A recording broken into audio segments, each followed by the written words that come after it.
ನನ್ನ ಹೆಂಡತಿ ಒಂದು ತಿಂಗಳದ ಕಾರ್ಯಕ್ರಮ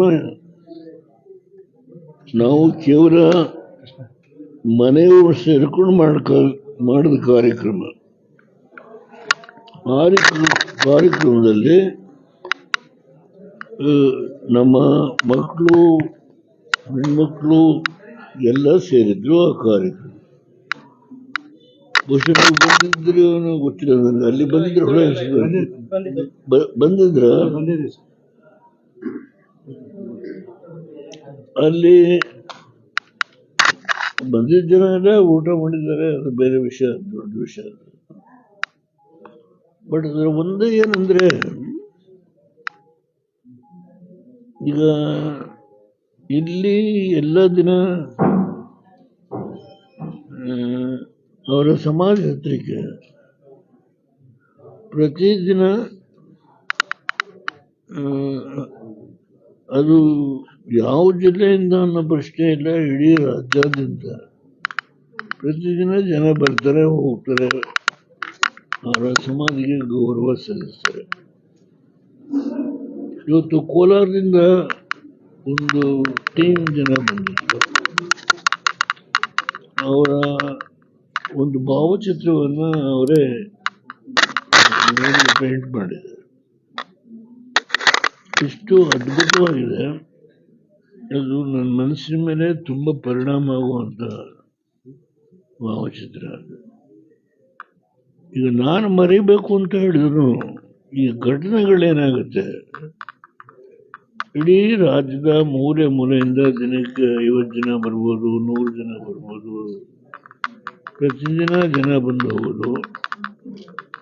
ಇಲ್ಲಿ ಕುಮಾರಸ್ವಾಮಿಯವರ ನೇತೃತ್ವದಲ್ಲಿ, ರೇವಣ್ಣವರ ನೇತೃತ್ವದಲ್ಲಿ ಡಾಕ್ಟರ್ ಕೃಷ್ಣ ಅವರಿದ್ದಾರೆ, ನನ್ನ ದೊಡ್ಡ ಮಗ ಬಾಲಕೃಷ್ಣ ಅವರು, ಮಗ ಕುನಿಡ್ಲು, ನೇಗಿಡ್ಲು.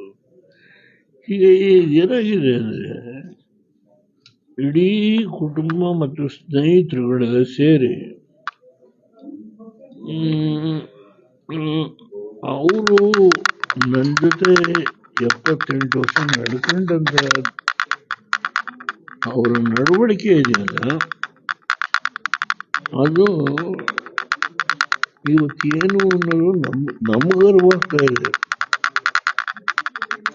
ಜನ ಶಾಸಕನ ಹೊರಗೆ ಹೋಗಿವೆ, ತಿಂಗಳುಗಟ್ಟಲೆ ಅಸೆಂಬ್ಲಿಲಿ, ಪಾರ್ಲಿಮೆಂಟಲ್ಲಿ ಅವರು ಒಬ್ಬರೇ ಇರಲ್ಲ ಮನೆಯಲ್ಲಿ, ಮಕ್ಕಳು ಕಟ್ಟಿಟ್ಟು. ಆಗ ಬಂದಂಥ ಜನಗಳನ್ನೆಲ್ಲ ಹೇಗೆ ಅವರು ಸುಧಾರಿಸಿದರು.